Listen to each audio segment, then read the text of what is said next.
होते हैं और हर जगह वो हाजिर व नाजिर हैं। और हाजिर व नाजिर से मतलब अगर है तो सिर्फ हुजूर अलैहिस्सलातु व तस्लीम की खास तवज्जुह का होना, खास रहमत का मामला होना। आपके दुरूद का मामला जैसा होगा, हुजूर अलैहिस्सलातु व तस्लीम की तवज्जुह का मामला वैसा होगा। कुछ पढ़ने वाले दुरूद पढ़ते हैं, फरिश्ते उस दुरूद को आका की बारगाह तक पहुंचाते हैं, और कुछ ऐसा दुरूद पढ़ते हैं कि आका करीम सल्लल्लाहु तआला अलैहि वसल्लम खुद गुंबद खजरा में उसे मुलाहिजा फरमाते हैं। तो हमें दुरूद और सलाम भी ऐसा पढ़ना चाहिए कि जैसे आका करीम सल्लल्लाहु तआला अलैहि वसल्लम हमें मुलाहिजा फरमा रहे हैं। और यकीनन तसव्वुर और ईमान की निगाहों से अगर आप देखेंगे और ये अकीदा जमाएंगे तो लुत्फ कुछ और आएगा कि मेरे आका गुंबद खजरा में आराम फरमा होकर हमें मुलाहिजा कर रहे हैं, हमारी मोहब्बतों और अकीदतों के नजराने को समाअत कर रहे हैं। और हुजूर अलैहिस्सलातु व तस्लीम की रहमत भरी निगाहों से हम सब शराबोर हैं, हम सब शराबोर हैं। यकीनन हुजूर अलैहिस्सलातु व तस्लीम पैदा तो मक्का की सरजमीन पर हुए, लेकिन आपकी आमद की खुशबू से सारा आलम मुअत्तर हो गया। जमीन से आसमां तक, आसमां से लामकां तक है, कहाँ खोले हैं कि सूयार ने खुशबू कहाँ तक है। आका करीम सल्लल्लाहु तआला अलैहि वसल्लम मक्का में तशरीफ लाए, लेकिन हकीकत ये है तशरीफ लाने के बाद जो कायनात इंसानी में इनकलाब आया है, इनकलाब आया है, उस इनकलाब का कोई जवाब नहीं है। हम तो न जाने किन किन शख्सियतों को इनकलाबी शख्सियत कह देते हैं। किसी भी शख्स के थोड़े से कारनामे को देखकर हम कहते हैं बड़ा इनकलाबी काम अंजाम दिया है साहब इन्होंने, बड़ा इनकलाबी कारनामा अंजाम दिया है, बड़ी इनकलाबी खिदमत अंजाम दी है। और आ जनाब बड़े इनकलाबी शख्सियत के हामी, बड़े इनकलाबी शख्सियत हैं जनाब।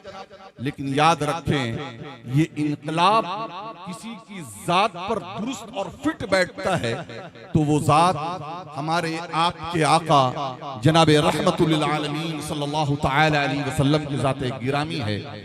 और आपकी इस इनकलाबी शख्सियत को अपनों ने नहीं गैरों ने भी तस्लीम किया है। आप देखें इस हिंदुस्तान से लेकर यूरोप की सरजमीन तक झांक कर देखें, बड़े बड़े गैर मुस्लिम स्कॉलर्स ने अपनी अपनी तहरीरों में हुजूर अलैहिस्सलातु व तस्लीम की अजमत के तराने गाए हैं और हुजूर अलैहिस्सलातु व तस्लीम की इनकलाबी शख्सियत को दुनिया के सामने पेश किया है। माइकल हार्ट का कहा हुआ वो बड़ा मशहूर है कि the best creation of the almighty Allah is prophet Muhammad सल्लल्लाहु तआला अलैहि वसल्लम। और द 100 नामी किताब उसने लिखकर दुनिया भर को उसने चौंका दिया। अजीजान मोहतरम, यकीनन हुजूर अलैहिस्सलातु व तस्लीम की इनकलाबी शख्सियत को चंद लम्हों में और चंद सातों में नहीं बयान किया जा सकता है। हाँ, तकरीर और तहरीर का फर्क है। तकरीर और नज्म और नस्र का फर्क होता है। नस्र में कोई बात कहने के लिए बड़े वक्त की जरूरत होती है, लेकिन वही बात अगर नज्म में कही जाए तो शायर के अंदर ये खुसूसियत होती है कि वो नज्म और शायरी में बड़ी बात को बड़ी खूबसूरती के साथ समेट लेता है।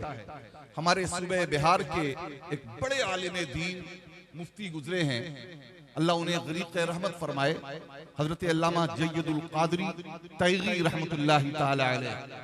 उनके कुछ अशार हैं, बड़े इनकलाबी अशार हैं और हुजूर अलैहिस्सलातु व तस्लीम की इनकलाबी शख्सियत की उन्होंने तस्वीर कैसी है, मैं चाहता हूं कि वो इनकलाबी अशार आपके नजर करो।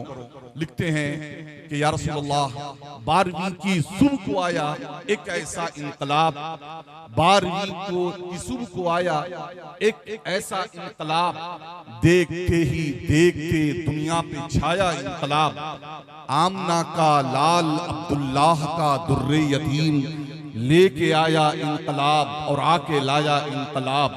लाख से जायद पैगंबर भी न जैसा ला सके, सरवरे कौनो मकान लाए वो तन्हा इनकलाब। और हजरते फारूक के दिल से कोई पूछे जरा, दारे अरकम में जो आया था वो कैसा इनकलाब। और बेज़बां पत्थर ने भी कलमा पढ़ा सरकार का, बेज़बां पत्थर ने भी कलमा पढ़ा सरकार का। कितनी खामोशी से आया कितना गोया इनकलाब, कितनी खामोशी से आया कितना गोया इनकलाब। और आगे लिखते हैं कि खाक के जर्रों को हम दोषे सुरैया कर दिया, खाक के जर्रों को हम दोषे सुरैया कर दिया।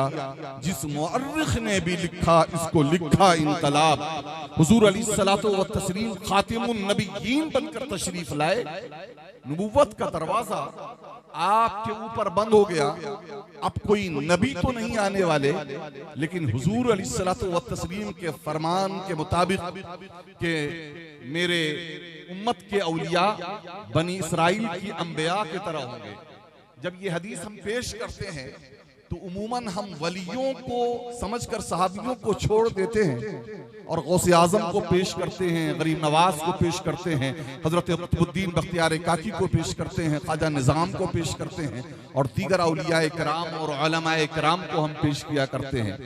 अजीज़ान मोहतरम याद रखें ये हक है, ये सब नबी तो नहीं है लेकिन नबियों की तरह है। लेकिन हुजूर अलैहिस्सलातु व तस्लीम के इस फरमान के पहले गुस्ताख अगर कोई हो सकते हैं तो वो सहाबा की मुक़द्दस जमात हो सकती है। अबू बकर से बढ़कर कौन हो सकता है? सैयदना उमर से बढ़कर कौन हो सकता है? हजरत उस्मान से बढ़कर कौन हो सकता है?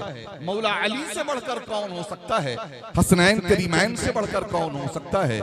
याद रखें, बेशक ये नबी तो नहीं है लेकिन नबियों जैसे इन्होंने काम किए।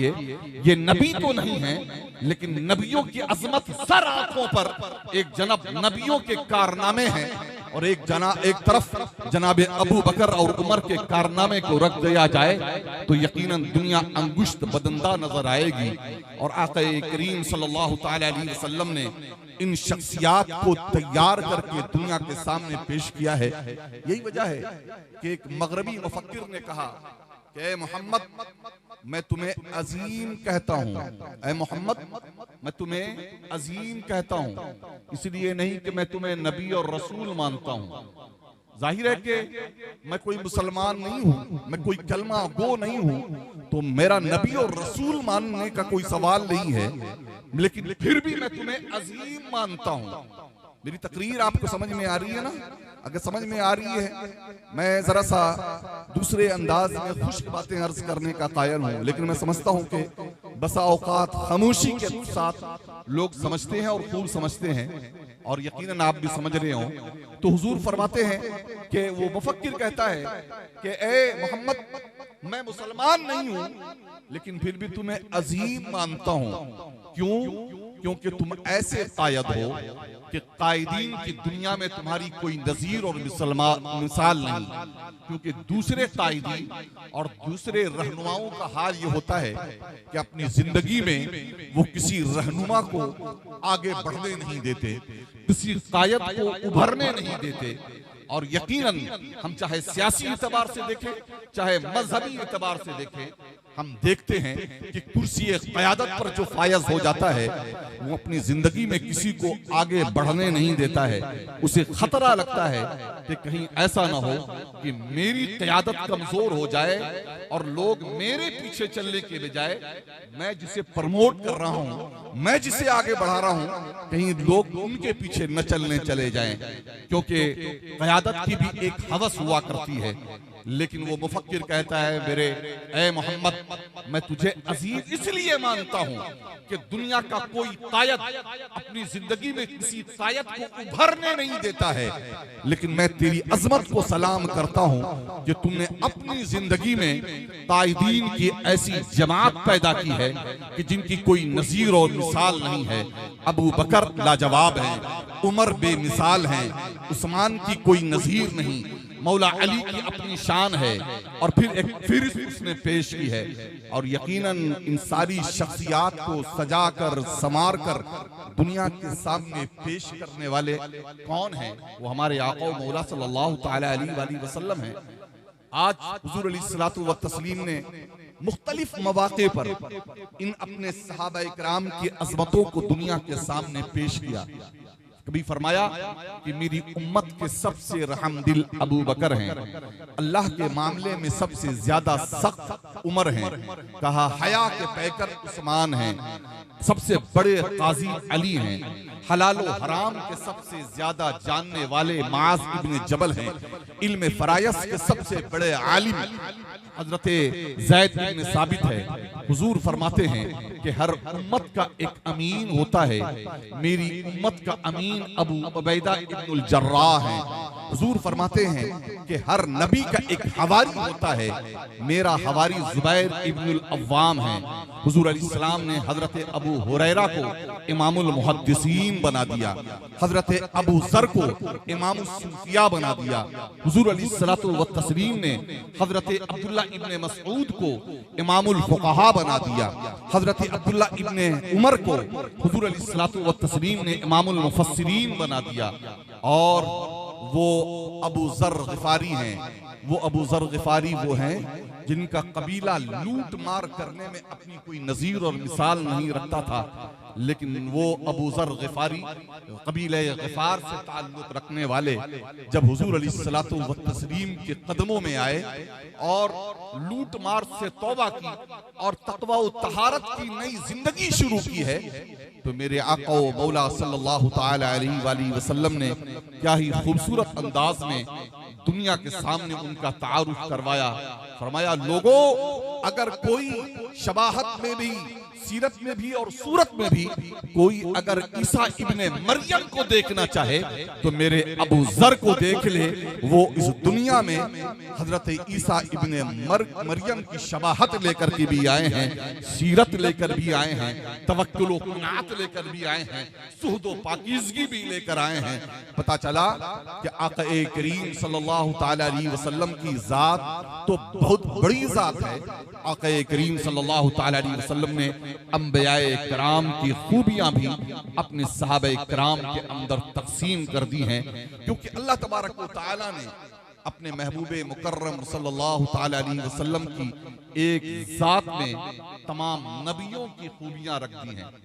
एक जात में तमाम नबियों की खूबियां, आदम का खुल्क भी है, शीश की मार्फत भी है, नूह की शुजाअत भी है, मूसा का दबदबा भी है, अय्यूब का सब्र भी है, दानियाल का वक़ार भी है, यहया की पाकदामनी भी है, अय्यूब का सब्र भी है और हजरत ईसा का ज़ुहद भी है। शायर की ज़बान में हुस्न यूसुफ दमे ईसा यदे बैसा दारी, आँच खूबा हमा दारन तू तन्हा दारी। अजीज़ाने मोहतरम, बात यहाँ पर एक और मुझे याद आ रही है कि इन अंबियाए किराम के साथ तशबीह तो दे दी गई कि इन तमाम नबियों की खूबियां हुजूर में हैं, लेकिन हकीकत यह है कि इन नबियों की खूबियां अपनी जगह पर मुसल्लम हैं। अल्लाह न करे, अल्लाह न करे कि कोई मोमिनो मुस्लिम किसी तरीके से इनकी अजमत पर उंगली रखने की जुर्रत करे, इनकी अजमत सर आंखों पर, लेकिन आक़ाए करीम सल्लल्लाहु तआला अलैहि वसल्लम की बात ही कुछ निराली है। जब हुस्न की बात आती है तो हजरत यूसुफ अलैहिस्सलाम के हुस्न का चर्चा किया जाता है, हजरत यूसुफ अलैहिस्सलाम की हुस्न की तशबीह दी जाती है, लेकिन याद रखें कि हजरत यूसुफ को अल्लाह ने हुस्न अता फरमाया और अल्लाह ने अपने महबूब को जमाल अता फरमाया। हुस्न कुछ और है, जमाल कुछ और है। हुस्न कुछ और है, जमाल कुछ और है। अल्लाह ने जब अपने जमाल की तारीफ करनी हुई तो हुस्न से नहीं कहा कि अल्लाहु हसीनुन व अल्लाहु युहिब्बुल हुस्न, कि अल्लाह हसीन है और हुस्न को पसंद फरमाता है, नहीं। अल्लाह ने फरमाया अल्लाहु जमीलुन, हुजूर का फरमान है अल्लाहु जमीलुन व युहिब्बुल जमाल, कि अल्लाह जमील है और जमाल को पसंद करता है। याद रखें कि हजरत यूसुफ हसीन थे और मेरे मुस्तफा जमील थे। हसीन वो होता है कि जिस पर जुलेखा आशिक हो जाएं और दिल दे बैठें, और जमील वो होता है कि जिसके चेहरे अक़दस को देखकर यहूद के बड़े आलिम अब्दुल्ला इब्न सलाम पुकार उठे कि या रसूलल्लाह, जो आपका चेहरा है वो चेहरा किसी झूठे का हो ही नहीं सकता है। हसीन वो होता है कि जिस पर यूसुफ आशिक हो जाए, फरेफ्ता हो जाए, जमील वो होता है कि जिस पर मर्दाने अरब अपनी गर्दनें कटाने के लिए तैयार हो जाएं, जिसके हुस्न पे नहीं जिसके नाम पर गर्दन कटाने के लिए तैयार हो जाएं। ये फर्क होता है हसीन और जमील का। इसी तरफ अगर बात की जाए तो बात बड़ी लंबी होती चली जाएगी। मैं सीधे थोड़ी थोड़ी सी मिसाल देकर जा रहा हूं। याद रखें, दुनिया में कोई जात ऐसी है ही नहीं है, कोई शख्सियत ऐसी है ही नहीं है कि हुजूर अलैहिस्सलातो व तस्लीम के हुस्न को जिसके हुस्न से तशबीह दी जाए, चाहे वो पैगंबर ही क्यों नहीं हो। किसी हुजूर अलैहिस्सलातो व तस्लीम के कमाल को किसी नबी और रसूल के कमाल से भी तशबीह दी ही नहीं जा सकती। सच कहा कहने वाले ने कि दोनों जहां आईना दिखला के रह गए, दोनों जहां आईना दिखला के रह गए, लाना पड़ा तुम्ही को तुम्हारी मिसाल में। आक़ाए करीम सल्लल्लाहु ताला अलैहि वसल्लम की तारीफ और तौसीफ के लिए अगर लाना पड़ेगा तो हुजूर अलैहिस्सलातो व तस्लीम को ही लाना पड़ेगा। लेकिन हाँ, याद रखें, हुजूर के हुस्न के जमाल की तशबीह अगर किसी से दी जा सकती है तो वो सिर्फ हुजूर का रब है। हुजूर का रब है कि हुजूर के हुस्न और जमाल की तशबीह उनके रब से दी जाए, उनके रब से दी जाए कि हुजूर अलैहिस्सलातो व तस्लीम अपने रब के परतव बनकर दुनिया में तशरीफ लाए। इस मौजू को मैं खंगाल रहा था, देख रहा था, तो कुछ अशार मेरी नजरों से गुजरे जिसे मैंने नोट कर लिया।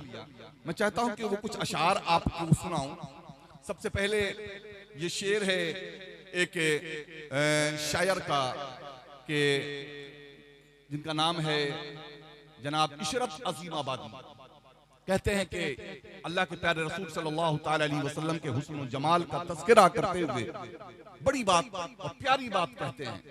लिखते हैं कि मेरा शौक है सरापा, मेरी आरज़ू मोहम्मद, मेरे दिल की धड़कनों को तेरी जुस्तजू मोहम्मद, और है ये गायत तकर्रुब, नहीं एक जरा जुदाई, कि जहां जहां खुदा है वहां चार सू मोहम्मद। कोई हो सका न तुमसा कभी हश्र तक न होगा, कोई हो सका न तुमसा न कभी हश्र तक होगा। है तुम्हारा खुल्क कुरान, है तुम्हारी खू मोहम्मद। और ये आखिरी शेर सुने, कहते हैं न हुआ खुदा मुजस्सम, न हुआ खुदा मुजस्सम। इस कहते हैं इससे ये जो हमारी जिस्मानियत है, जिस्मानियत से अल्लाह पाक है, ये हमारा अकीदा है। याद रखें, ये जिस्मानियत से अल्लाह पाक है और अल्लाह तबारक व तआला को तशबीह इस जिस्म से दी ही नहीं जा सकती है। शायर ने इसी को कहा है कि न हुआ खुदा मुजस्सम, बखुदा अगर वो होता तो जमाना देख लेता कि हू बहू मोहम्मद, कि जमाना देख लेता कि हू बहू मोहम्मद। यानी अल्लाह तबारक व तआला इंसानी लिबास में जमीन पर आने वाला नहीं है और हम दुनिया में उसे देखने वाले नहीं हैं, लेकिन अल्लाह हर शय पर कादिर है। और अगर वो तशरीफ लाता, अगर ऐसा मुमकिन होता, मुमकिन नहीं है, मुमकिन अगर होता तो वो आता तो जमाना देख लेता जो जलवा मोहम्मद का है वही जलवा मोहम्मद के रब का है, जो चेहरा मोहम्मद का है वही चेहरा मोहम्मद के रब का है, जो कमाल मोहम्मद के रब के अंदर है वही कमाल मोहम्मद के रब मोहम्मद के अंदर नजर आता है। और इसी चीज को हो सकता है कोई ये कहे कि ये अहले सुन्नत के किसी आलिम ने लिखा है और मुबालगे से काम लिया है। साहब, ऐसा कहना नहीं चाहिए उन्हें, ये गलत है, क्योंकि हम गौर व फिक्र करने के बजाय फौरन फतवे देने के हम कायल हो गए हैं। याद रखें, मैं दूसरी मिसाल भी पेश करता हूं कि जो आलिम भी हैं, जो बड़े मुहर्रिर भी हैं, बड़े कलमकार गुजरे हैं और जिनकी कलम की धमक एक जमाने में महसूस की गई, और जो दारुल उलूम देवबंद के कदीम फारिगों में जिनका शुमार होता है, मुदीर हैं तो तजल्ली देवबंद से पर्चा निकलता था तजल्ली, उसके वो मुदीर थे, चीफ एडिटर थे, और जमात इस्लामी से भी उनका बड़ा गहरा ताल्लुक था। बहुत सारे लोग उस नाम तक पहुंच गए होंगे। जी हाँ, मैं मौलाना आमिर उस्मानी की बात कर रहा हूं। मैं मौलाना आमिर उस्मानी जो फुजलाए देवबंद से हैं, मैं उनका दो शेर आपको सुनाता हूं कि वो भी वही बात कर रहे हैं जो इशरत अजीम आबादी ने की है। कहते हैं मैं मानता हूं बशर हो खुदा नहीं हो तुम, मैं मानता हूं बशर हो खुदा नहीं हो तुम, बशर हजार बड़ा हो खुदा नहीं होता, बशर हजार बड़ा हो खुदा नहीं होता, मगर खुदा भी बकायदे नजर अगर होता, मगर खुदा भी बकायदे नजर अगर होता, खुदा गवाह वो तुम्हारे सिवा नहीं होता, खुदा गवाह वो तुम्हारे सिवा नहीं होता। यकीनन अल्लाह तबारक व तआला ने वो जमाल हुजूर अलैहिस्सलातु व तस्लीम के अंदर को रख दिया है कि अब उसके अब ऐसा जलवा आपका है कि उससे बेहतर कोई हो नहीं सकता। हसीन आंखें खूबसूरत हों तो हसीन कहा जाता है, रुखसार खूबसूरत हो तो हसीन कहा जाता है, जुल्फे खूबसूरत हो तो हसीन कहा जाता है, लबो दंदान खूबसूरत हो तो हसीन कहा जाता है, कदो कामत खूबसूरत हो तो हसीन कहा जाता है। लेकिन जब आंखें ऐसी हो कि इससे बेहतर आंखें हो नहीं सकती तो जमील कहा जाता है, जुल्फे ऐसी हो कि उससे बेहतर जुल्फ हो नहीं सकती तो जमील कहा जाता है, कद्दो कामत ऐसा हो कि उससे बेहतर कद्दो कामत हो नहीं सकता तो जमील कहा जाता है, रूप और रंग ऐसा हो कि उससे बेहतर रूप और रंग हो नहीं सकता तो फिर जमील कहा जाता है। यही वजह है कि अल्लाह तबारक व तआला ने अपने महबूब को हसीन बनाकर नहीं जमील बनाकर भेजा है। अजीजाने मोहतरम, मैं चाह रहा था शुरू में कि हुजूर अलैहिस्सलातु व तस्लीम की जात और तालीमात के हवाले से कुछ अर्ज करूं, लेकिन बात कुछ दूसरी तरह से आती चली गई है, कुछ जात की भी बात आ गई है। अगर जाती की बात होती चली जाएगी तो बात लंबी होती जाएगी। याद रखे, मैं जरा इंसाफ से काम लेने वाला आदमी हूं और मैं इस बात का कायल नहीं हूं कि अपने हजार गलतियां करें तो उसे छुपा दिया जाए और बेगाना कोई अच्छा काम भी करे तो उसके ऊपर उंगली उठाई जाए। याद रखें, हुजूर अलैहिस्सलातु व तस्लीम का सुन्नत है, नबी के मानने वाले हैं, नबी से अकीदत व मोहब्बत रखने वाले हैं। नबी का तरीका ये है कि अच्छा काम अगर कोई काफिर व मुशरिक शख्स भी करे और आपका दुश्मन भी करे तो उस अच्छे काम की तारीफ की जाए। हुजूर की सुन्नत और सीरत में अनगिनत मिसालें इसकी मौजूद हैं। मैं उस तरफ जाना नहीं चाहता, इसलिए मैं अर्ज करना चाहता हूं कि ये मौका जब आता है ना ईद मिलादुन नबी का, तो इस ईद मिलादुन नबी के मौके पर उम्मत दो ग्रोह में तकसीम हो जाती है। एक मिलाद के बाप को इख्तियार करती है और दूसरे सीरत के बाप को। हमारे यहाँ जलसे मिलादुन नबी है, ईद मिलादुन नबी है, लेकिन दूसरा तबका इस जलसे मिलादुन नबी को छोड़कर सिर्फ जलसे सीरतुन नबी की बात करता है। जलसे मिलादुन नबी, गर्चे मिलाद की बात हो लेकिन बैनर होकर होगा तो सीरतुन नबी का बैनर होगा, मिलादुन नबी का बैनर हो नहीं सकता है। और हमारे यहाँ ये है कि मिलादुन नबी ही का बैनर होगा। बहुत कम ऐसा नजर आता है कि सीरतुन नबी का बैनर इख्तियार किया जाए। मेरे प्यारे, हम इंसाफ से काम लेना चाहिए। हम हुजूर की जात से मोहब्बत करने वाले भी हैं और हुजूर की तालीमात पर अमल करने वाले भी हैं। याद रखें, मिलादुन नबी में हुजूर की जात का तस्करा होता है और सीरतुन नबी में हुजूर की तालीमात का तस्करा होता है। हुजूर की अजमत व शान उस वक्त तक कामिल, अकमल और मुकम्मल नहीं हो सकती है कि जब तक मिलाद के साथ सीरतुन नबी ना हो और जब तक सीरतुन नबी के साथ मिलादुन नबी ना हो। प्यारे, खानों में न बटो, इंसाफ से काम लो और इंसाफ से काम लेकर सीरतुन नबी के साथ साथ कभी मिलादुन नबी का जलसा भी मुनक़िद कर लिया करो और कभी कभी मिलादुन नबी के साथ साथ सीरतुन नबी का जलसा भी मुनक़िद कर लिया करो। हाँ, ये यकीनन है कि मिलादुन नबी का बैनर तो जरूर होता है, लेकिन ऐसा नहीं है कि सीरतुन नबी का तस्करा नहीं होता है, सीरतुन नबी की बातें नहीं होती हैं, सीरतुन नबी का हम जिक्र जिक्र नहीं किया करते हैं, सीरत के कारनामे दुनिया के सामने पेश नहीं करते हैं। यकीनन याद रखें, ज़ात भी हुजूर की अजीम है, तालीमात भी हुजूर की अजीम है, और दोनों को गले से, एक मोमिन मुस्लिम के लिए जरूरी है ज़ात और तालीमात दोनों को गले से लगाए।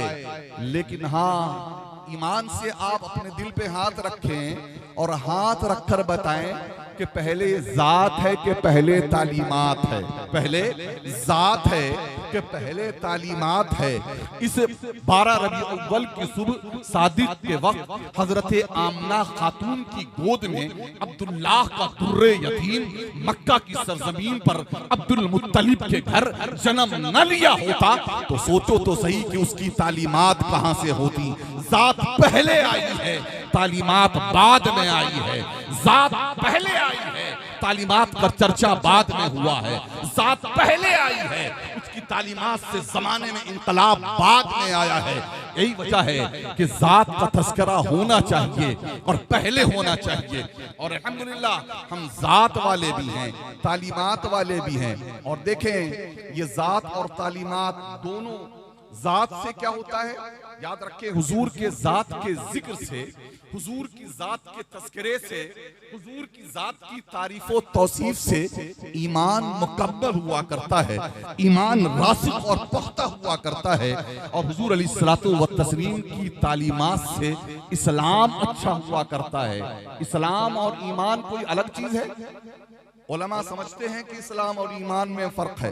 मैं आपको समझा रहा हूं, आप नौजवानों को आप समझें कि इस्लाम और ईमान एक चीज नहीं है। बहुत सारे समझते हैं कि इस्लाम और ईमान एक चीज है। प्यारे, इस्लाम और ईमान एक चीज नहीं है। इस्लाम कुछ अलग है, ईमान कुछ अलग है। बड़ी आसानी के साथ मैं आपको चंद जुमलों में से समझाता हूं। दुआए जनाजा कितनों को याद है? जरा हाथ उठा के बता दो प्यारे। दुआए जनाजा अल्हम्दुलिल्लाह याद है। देखो, अल्लाह के रसूल की महफिल है, वो नबी जो सादिक बनकर आए हैं, इसलिए उस सादिक नबी जो सुबह सादिक के वक्त पैदा हुआ है, किसी किज़्ब और किसी काज़िब होने वालों के साथ और किज़्ब का मामला आपके साथ नहीं होना चाहिए, झूठ का मामला नहीं होना चाहिए। दुआए जनाजा अगर याद नहीं है, जिनको याद है सुभान अल्लाह, याद नहीं है तो प्यारे जनाजे की दुआ याद कर लो।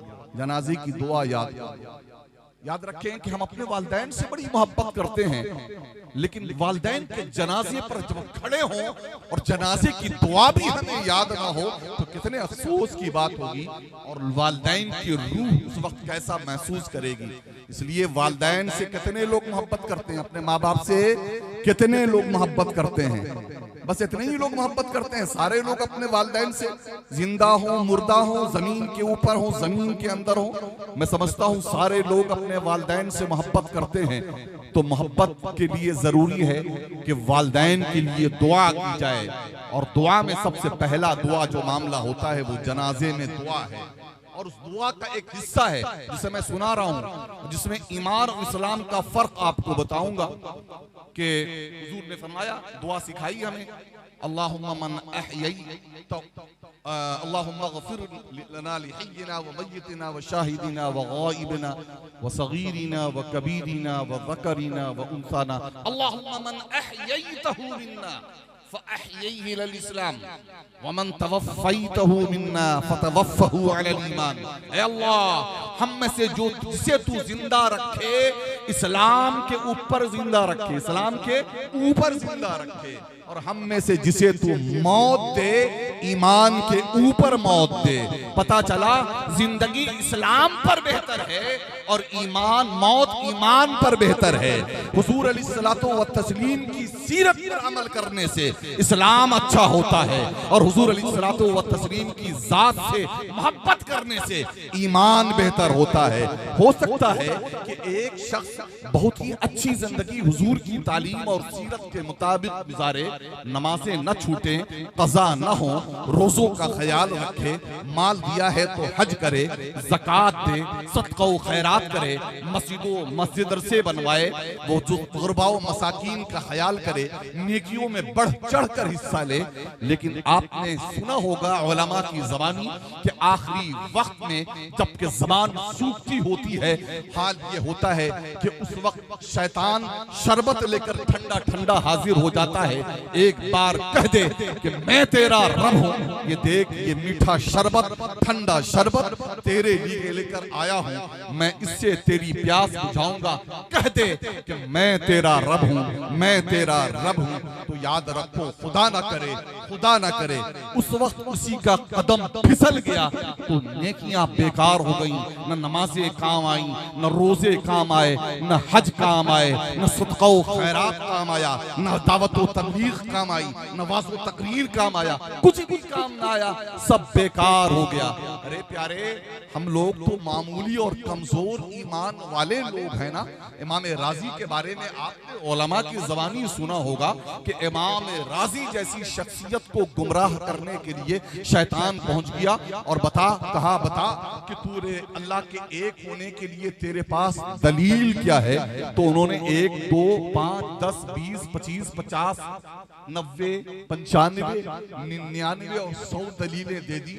लेकिन वो तो था ना कि जो जन्नत में फरिश्तों के साथ रहा है, और बात रिवायतों में उसे मुअल्लिमुल मलकूत भी कहा गया है, जो फरिश्तों का मुअल्लिम रहा हो। जाहिर है कि दुनिया का कौन आलिम इंसान इल्म के साथ उसका मुकाबला कर सकता है। जो कठपुतली में अल्लाह के हुजूर बाज नहीं आया, तो सोचो तो सही कि वो और दुनिया में किससे बाज आ सकता है। ऐसे मौके पर उसको किसने बचाया है? बचाया है तो शेख की जूतियों ने और वुजू के कतरों ने बचाया है। शेख नजमुद्दीन कुबरा ने वुजू करते हुए वुजू का पानी उछाला और क्या ही प्यारी नसीहत की। प्यारे याद रखो, याद रखो, ये सिर्फ इमाम राजी के लिए शेख नजमुद्दीन कुबरा की नसीहत न थी, बल्कि हम क़यामत तक के लिए नबी के उम्मतियों के लिए भी शेख नजमुद्दीन कुबरा नसीहत कर गए। फरमाते हैं, राजी क्यों इस शैतान से बहस मुबाहिसे में उलझा हुआ है और क्यों इसे दलीलें दे रहा है, क्यों इसे दलीलें दे रहा है? तू कह दे कि मैं अल्लाह को एक मानता हूं और बगैर दलील के एक मानता हूं। और जब इमाम राजी तक ये खबर पहुंची और ये आवाज कानों में सुनाई दी, कहा ला हौला वला कुव्वता इल्ला बिल्लाहिल अलीय्यिल अज़ीम। अब तक वक्त मैं जाया कर रहा था, मैं रब को दलील से नहीं बगैर दलील के एक मानता हूं, और अल्लाह ने उनके ईमान को बचा लिया। प्यारे, इस मिलादुन नबी के मौके पर भी मुझे बड़ा अफसोस होता है कि नौजवानों की एक टोली बहसों मुबाहिसे में लगी होती है। जायज है कि नाजायज है, हलाल है कि हराम है, 12 है कि 10 है, 8 है कि 9 है। मैं कहता हूं प्यारे, आप वो मानेंगे नहीं, आप उस वक्त तक वो मानेंगे नहीं, न मानने वाले उस वक्त तक मानेंगे नहीं जब तक आप कह न दें कि ये हराम है, ये जायज नहीं है, ये बिदअत है, सहाबा ने ये अमल अंजाम नहीं दिया। इसलिए मैं ऐसे लोगों से प्यार से कहता हूं, प्यारे क्यों अपना वक्त जाया करते हो? हम किसी को मनवाने पर मजबूर नहीं है, हम किसी को मनवाने पर मजबूर नहीं है। जितनी देर हम दूसरों को मनवाने में अपना एनर्जी जाया करेंगे, उतने देर हम अपने आप को जिक्र मुस्तफ़ा से रोक लेंगे, नाते मुस्तफ़ा से रोक लेंगे, शाने मुस्तफ़ा से रोक लेंगे। उनसे आप भी कह दीजिए कि आप दलीलें ढूंढो, मैं तो नबी को बगैर दलील के मानता हूं कि 12 रबीउल अव्वल को तशरीफ लाए। और फिर ये बहस की कौन सी बात है भाई? ठीक है, हम तारीख में अगर इख्तलाफ है, आप 10 को मना ले, अगर आप 10 को नहीं 8 को मनाना चाहते हैं, 8 को मना ले। हमारे मनाने का अंदाज अलहदा है, आप भी दिल खुश करके मनाएं, अपने अंदाज में मनाएं। यकीनन ये मजबूर करने का हक किसी को नहीं पहुंचता है कि वो किसी बैठकर सलाम पढ़ने वाले को कहे नहीं नहीं, अगर तुमने खड़े होकर सलाम सलाम नहीं पढ़ा तो तुम बिदअती हो और तुम गुस्ताखे रसूल हो। इसी तरीके से किसी बैठकर पढ़ने वाले को भी हक नहीं पहुंचता कि वो खड़े होकर पढ़ने वालों को ये कहे कि ये बिदअत है, सहाबा कहाँ पढ़ा करते थे और कुरान में कहाँ ये आया है। मैं उलमा अगर हैं, अगर इल्म की खूबू अंदर है तो समझ लें कि हर चीज अपने आप में मुतलक हलाल हुआ करती है। हराम होने के लिए दलील की जरूरत होती है, हराम होने के लिए दलील की जरूरत होती है, हलाल होने के लिए दलील की जरूरत नहीं होती है। कुरान में जिस चीज को न हलाल कहा हो न हराम कहा हो वो चीज मुबाह है, वो चीज दुरुस्त है और यकीनन उस पर न सवाब है न गुनाह है। लेकिन सवाल ये पैदा उठता है कि नबी करीम सल्लल्लाहु तआला अलैहि वसल्लम के पर दुरूद व सलाम पढ़ने के ताल्लुक से जब कुरान कहता हो इन्नल्लाह व मलाइकतहू युसल्लूना अलन नबी के बेशक अल्लाह और उसके फरिश्ते नबी पर दुरूद व सलाम भेजते हैं। इन्नल्लाह या अय्युहल्लज़ीना आमनू सल्लु अलैहि व सल्लिमू तस्लीमा, ऐ ईमान वालो तुम भी नबी पर दुरूद व सलाम भेजो। तो सवाल ये पैदा उठता है कि आपका ये कहना कि कहां इसमें है कि खड़े होकर पढ़ो, तो हम भी यही कहते हैं कि कहां इसमें लिखा हुआ है बैठकर पढ़ो। अगर आप बैठकर पढ़ते हो तो मेरा अदब हमसे तकाजा करता है कि हम खड़े होकर नबी की शान में दुरूद व सलाम का नजराना पेश करें।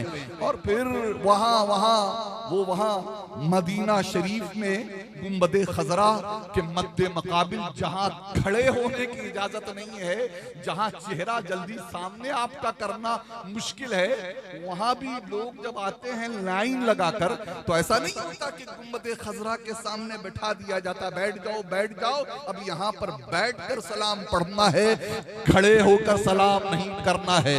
अरे उस गुंबदे खजरा के सामने भी जो सिपाही मुकर्रर हैं और बिदआत फैला रहे हैं, सुन्नत के नाम पर जो बिदआत फैला रहे हैं, वो भी तो खड़े होकर मना करने पर मना नहीं कर रहे हैं। तो आप इस हिंदुस्तान की सरजमीन पर क्यों ये बात मजबूर कर रहे हैं लोगों को कि नहीं आप बैठकर पढ़ें, खड़े होकर न पढ़ें।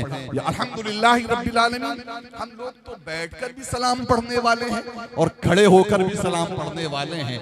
नमाज में हम बैठकर सलात व सलाम का नजराना पेश करते हैं और नमाज से जब बाहर होते हैं तो सबसे बेहतर तरीका जो नमाज के जरिया अल्लाह ने सिखाया है वो खड़े होकर हम हुजूर की बारगाह में सलात व सलाम का नजराना पेश करते हैं। इसलिए प्यारे बहसो मुबाहिसे में न पड़ो, हुजूर की जात से हमें मोहब्बत करना है। इस मोहब्बत का इजहार अपने अपने तरीके से होना चाहिए, अपने अपने तरीके से होना चाहिए।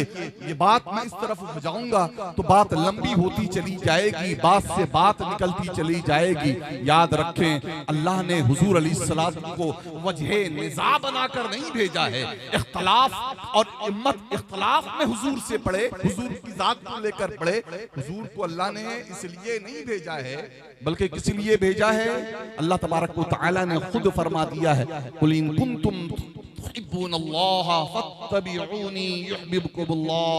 ऐ मेरे महबूब आप उन लोगों से कह दीजिए जो अल्लाह की मोहब्बत के दावेदार हैं, तौहीद तौहीद करते हैं, जो तौहीद तौहीद करते हैं, उन मोहब्बत के दावेदारों से कह दीजिए कि वाकई तुम अगर अल्लाह से मोहब्बत करते हो तो मेरी गुलामी के पट्टे को अपनी गर्दन में डाल लो, अल्लाह तुम्हें महबूब बना लेगा, अल्लाह तुम्हें बना लेगा। पता चला कि कोई गुंबदे खजरा को छोड़कर काबे की खिलाफ से चिमटा रहे, या अल्लाह करता रहे, लेकिन मुस्तफा की मोहब्बत दिल में नहीं है तो काबे का खिलाफ भी उसे बख्शिशो निजात का सामान मुहैया नहीं कर सकता।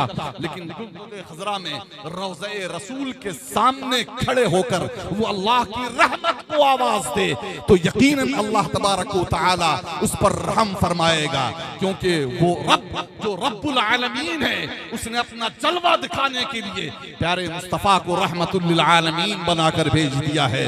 कहे मेरे महबूब अगर मैं अल्हम्दुलिल्लाह रब्बिल आलमीन हो तो तुम वमा अरसलनाका इल्ला रहमतुल लिल आलमीन हो।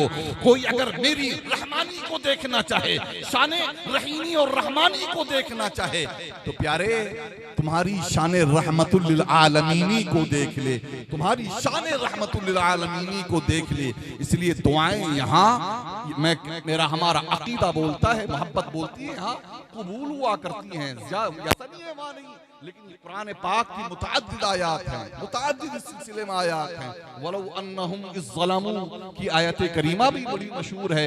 अहले इल्म बखूबी जानते हैं कि जब अपने जानों पर जुल्म अजीम कर लो तो फिर महबूब की बारगाह में आ जाओ और अल्लाह तबारक व तआला से उनके वसीले से तौबा इस्तगफार करो, तो अल्लाह बड़ा माफ करने वाला और बड़ा मेहरबान है। अजीज़ान मोहतरम, मैं अर्ज़ कर रहा था कि अल्लाह के प्यारे रसूल सल्लल्लाहु तआला अलैहि वसल्लम की जात से इख्तलाफ तनाज़ा पैदा करके आपस में इंतशार नहीं पैदा करना चाहिए।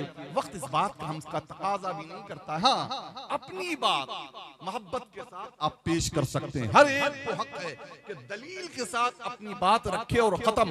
लेकिन किसी पर जारहाना अंदाज में गाली भरे जुमलों के साथ कोई किसी को मुखातब करे तो उस नबी रहमत का एक शेवा नहीं है।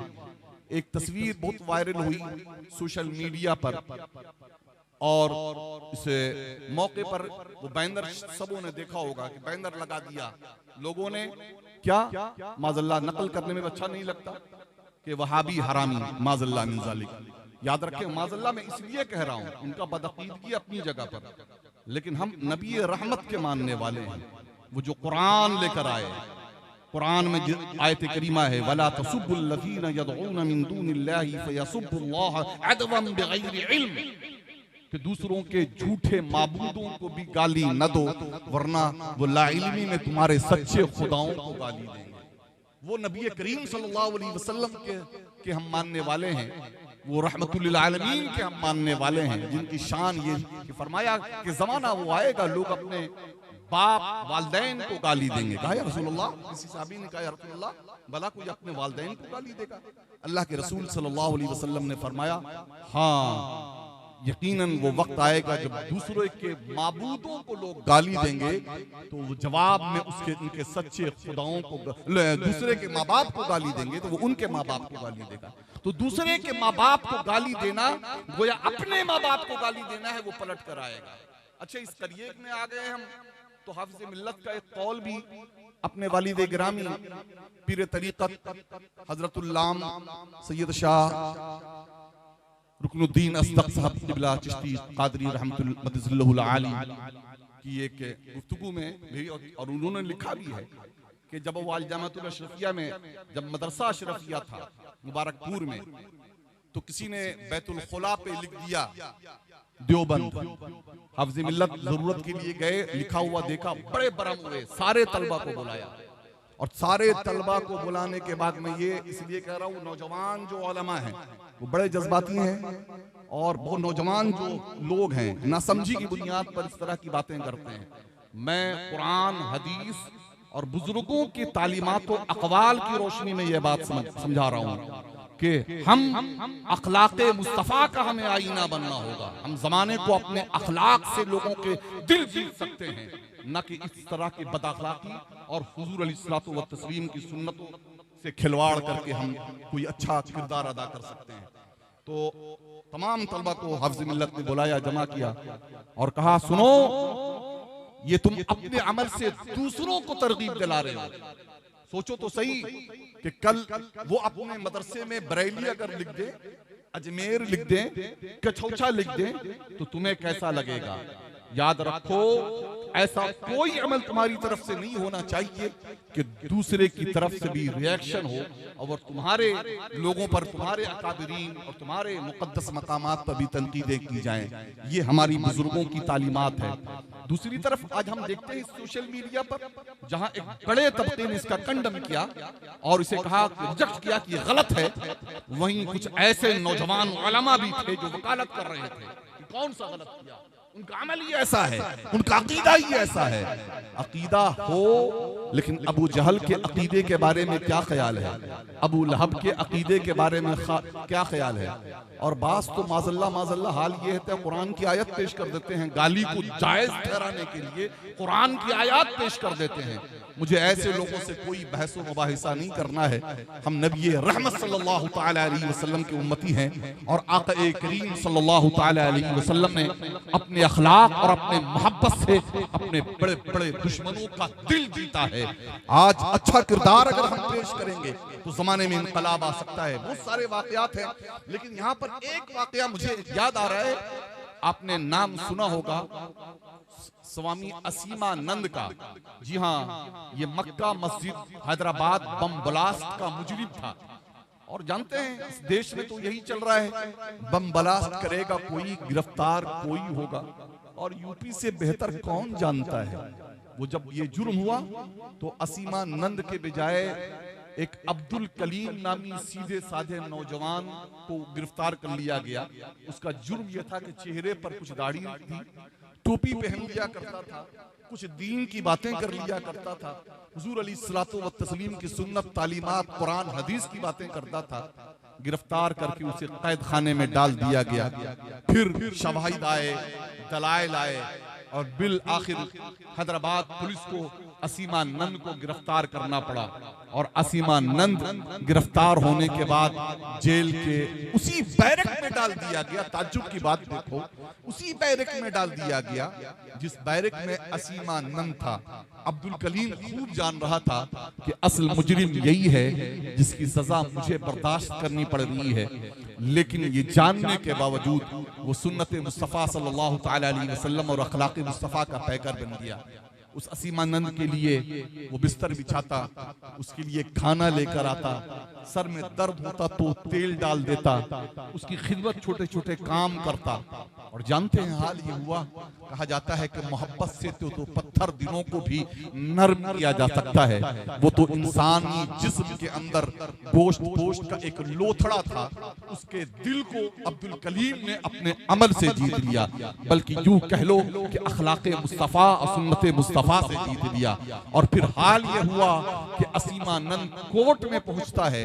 उसके वकीलों ने कुछ और समझाया था, ऐसा कहना है और वैसा कहना है, लेकिन कोर्ट में पहुंचने के बाद वो असीमानंद कहता है कि बिलाशुबा जुर्म तो मैं अगर चाहूं तो मैं इस नौजवान को सजा दिलवा दूं, लेकिन ये नौजवान ने जिस तरीके से मोहब्बत के साथ मेरे साथ पेश आया है, मैं इस मजलूम और इस बेगुनाह मुसलमान को मैं सजा दिलाना नहीं चाहता। इसकी मोहब्बत ने और इसके अखलाक ने मेरा दिल जीत लिया है।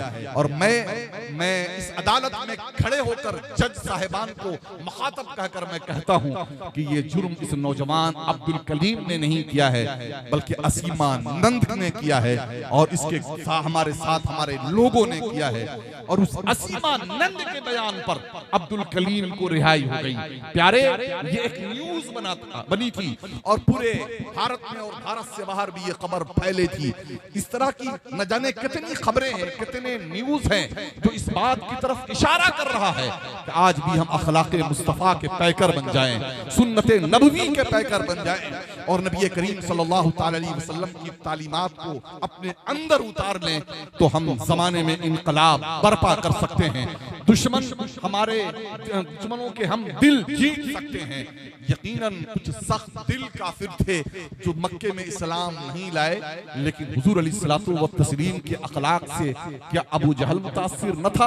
क्या अबू जहल, उतबा और शैबा वगैरह बैठकर ये बातें आपस में नहीं किया करते थे कि हम खूब जानते हैं कि मोहम्मद अरबी झूठ नहीं कह रहे हैं, ये जो बोलते हैं सच बोलते हैं, जो बोलते हैं हक बोलते हैं। प्यारे, आज जरूरत इस बात की है कि हम सच बोलें, हम सच इख्तियार करें। हुजूर अलैहिस्सलातु व तस्लीम की अज़मत व शान की बात आती है तो लोग हुजूर की सीरत से अपनी तबीयत की बात निकालते हैं। हुजूर की सीरत से हम अपनी तबीयत की बात निकालते हैं। कोई हुजूर की इश्क की बात निकालता है, कोई हुजूर अलैहिस्सलातु व तस्लीम की अज़मत व शान की की बातें निकालता है, कोई हुजूर की अजमतों का कमाल और मोजज़ात की बातें निकालता है, कोई हुजूर की जिंदगी से जिहाद के पहलू निकालता है, कोई हुजूर अलैहिस्सलातु व तस्लीम की जिंदगी से सूफियाए किराम के लिए पहलू तलाश करता है, खानकाहों के लिए जवाब तलाश करता है, कोई हुजूर अलैहिस्सलातु व तस्लीम के जात से एक मुअल्लिम और एक जामिया कायम करने के लिए उसूल कायम करता है। लेकिन याद रखें, जो हुजूर अलैहिस्सलातु व तस्लीम की जिस बात पर सारे के सारे मुत्तफिक हैं, उस बात की तरफ हम तवज्जो नहीं देते। हुजूर का सादिक होना, हुजूर का सच्चा होना ऐसा है कि इल्जाम लगाने वालों ने आपके ऊपर बड़ा बड़ा इल्जाम लगाया, लेकिन अफसोस कोई आपको, लेकिन आज तक कोई आपको ये नहीं कह सका कि हुजूर माज़अल्लाह झूठे थे, हुजूर ने अमानत में खयानत की। लेकिन आज हमारी कौम का हाल क्या है? सदाकत से हम दूर हैं, अमानत से हम दूर हैं, वादा खिलाफी हम कर रहे हैं, मुख्तलिफ किस्म के जराइम के हम मुर्तकिब हो रहे हैं। अखलाक नाम की चीज हमारे अंदर नहीं है। मैं मिसाल के तौर पर अभी आया, माजरत के साथ मैं अभी आया यहाँ, आपके यहाँ आया तो हाल ये हुआ, कुछ नौजवान तो मिले अस्सलाम वालेकुम वालेकुम अस्सलाम, लेकिन बाज नौजवानों को अस्सलाम वालेकुम वालेकुम अस्सलाम कहने की भी तौफीक नहीं हुई, जानने के बावजूद और पहचानने के बावजूद। एक जगह मैं आसाम के इलाके में गया जलसे में, लखनऊ से चलकर लंबे सफर के बाद पहुंचा, सबको बेकरारी है कि तकरीर कब होगी। उन्हें ये फिक्र नहीं है कि फ्रेश हो लें, भूखे प्यासे आए हैं तो खाने पीने के बारे में पूछ लें, नमाजें नहीं पढ़ी हुई तो नमाज के बारे में पूछ लें, कुछ फिक्र नहीं है। बस सारी फिक्र ये कि तैयार हो जाए, स्टेज पर चलना है, तैयार हो जाए, स्टेज पर चलना है। और फिर जब स्टेज पर पहुंचा वो हंगामा, वो नारे तकबीर, नारे रसूल, नारे रिसालत और औलादे रसूल और फलां अलकाब बढ़ा चढ़ा के हद से ज्यादा मुबालगा। अब सोचें कि इस स्टेजों से ही, इस स्टेज से जहां नबी करीम सल्लल्लाहु तआला अलैहि वसल्लम के फरामीन पेश किए जाते हैं, इस स्टेज से ही किस कदर झूठ बोला जाता है। ये अलमिया है कि नहीं? मैं कहता हूँ, अक्सर कहा करता हूँ कि हर जात के अंदर अपनी कोई ना कोई खूबी मौजूद होती है। उस जात के बारे में थोड़ा सा आप जान लें और वाकई जो खूबी है उस खूबी को आप पेश कर दें।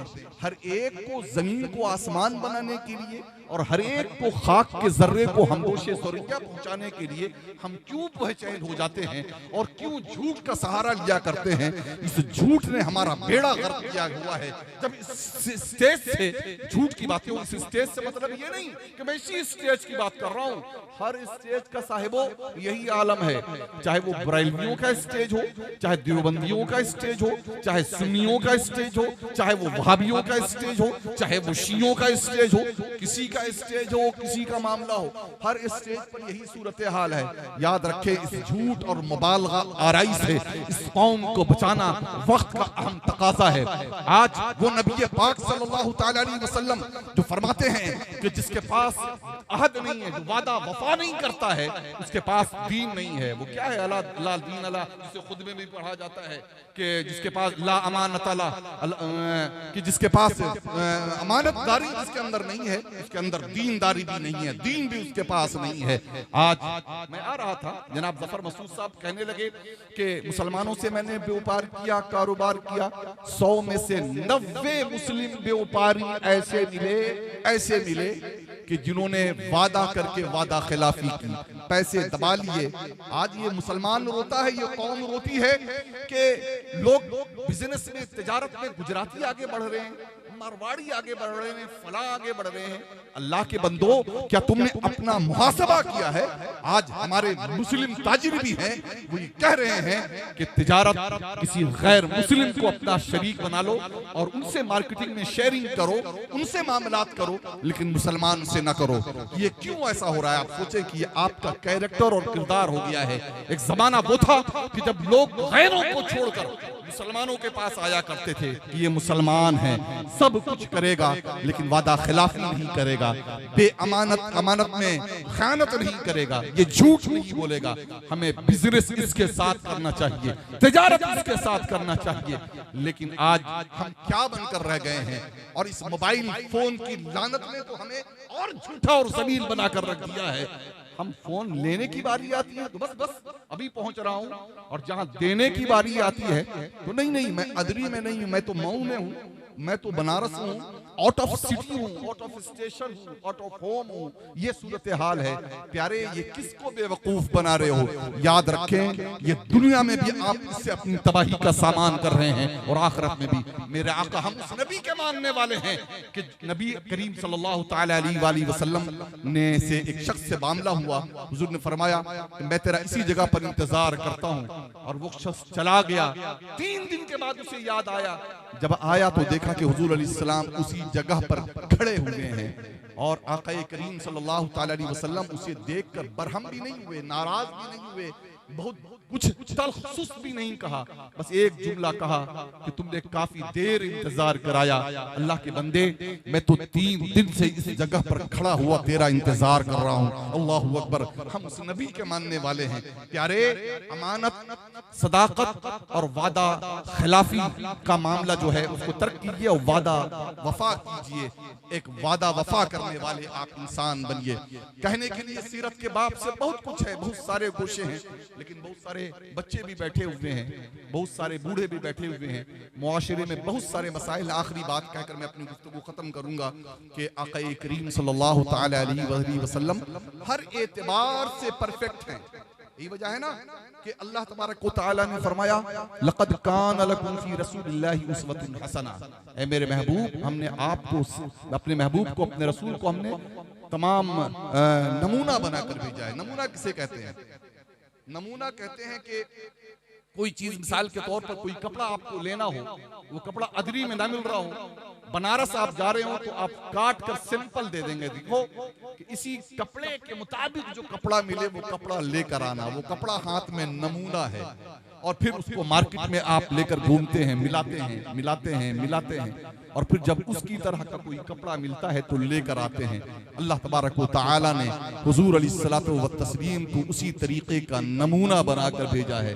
हर एंगल से, हर जाविये से हुजूर अलैहिस्सलातु व तस्लीम परफेक्ट हैं।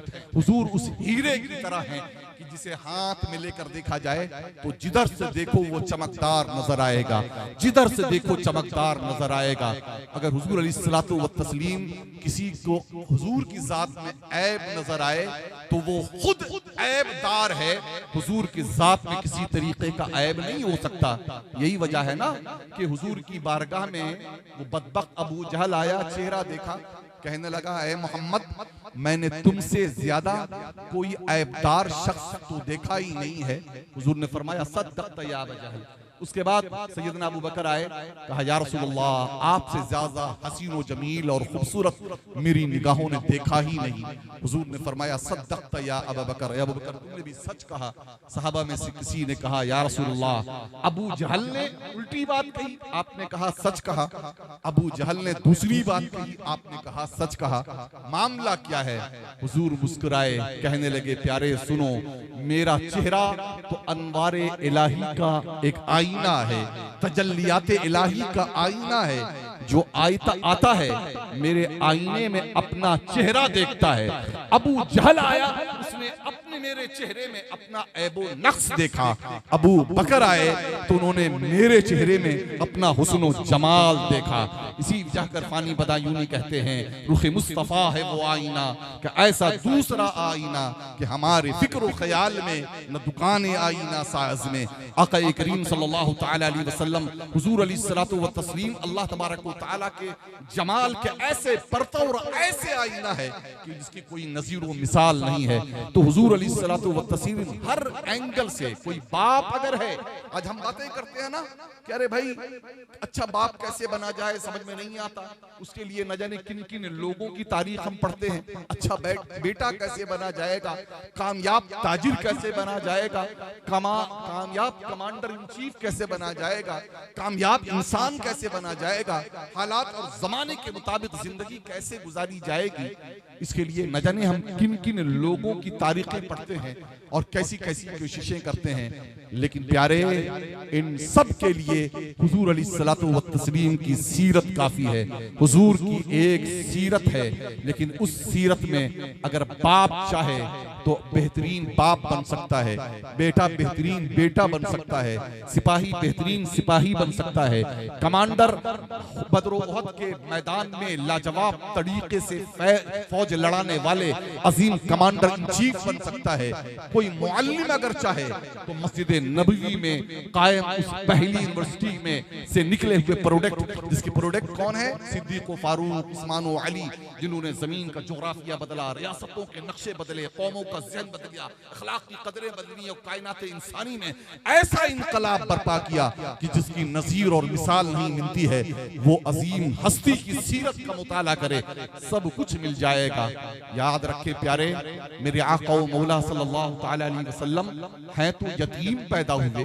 हजरत अब्दुल्लाह का साया आपकी पैदाइश से पहले आपके सर से उड़ गया, बल्कि सर पे आया ही नहीं है। इसमें भी बहुत सारी हिकमतें हैं, लेकिन ये बयान करने का वक्त नहीं है। हजरत आमना खातून जो माँ थी, वो भी 5-6 साल की उम्र में दुनिया से रुखसत हो गई।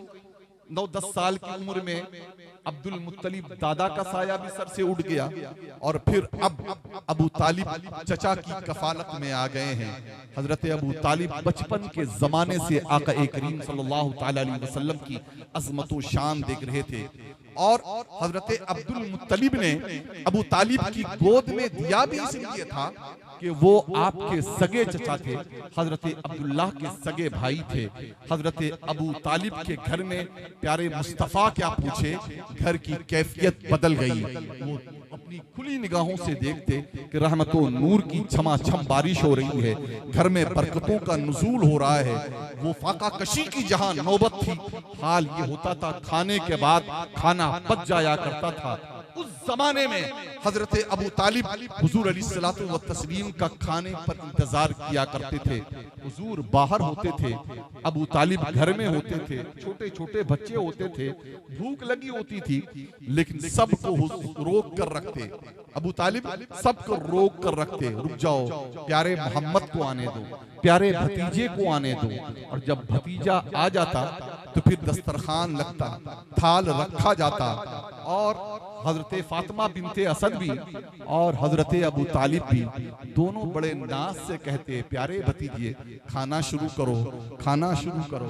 हुजूर उनकी तरफ मुतवज्जे होते, हुजूर उनकी तरफ पांव सीधा करो, हुजूर उनकी तरफ मुतवज्जे होते, और मुतवज्जे होने के बाद कहते, मुतवज्जे होने के बाद कहते कि आप शुरू करें चचा जान। लेकिन चचा बड़े नाज़ो नाम से उनका हाथ पकड़कर खाने में डाल देते। हुजूर अलैहिस्सलातु व तस्लीम हाथ रोक लेते कि हमारे भाइयों को भी खाना है, चचा और चची को भी खाना है, लेकिन बार बार इसरार कर करके खिलवाते, यहाँ तक कि हुजूर अलैहिस्सलातु व तस्लीम रुख फेर लेते। बस बस लोग कहते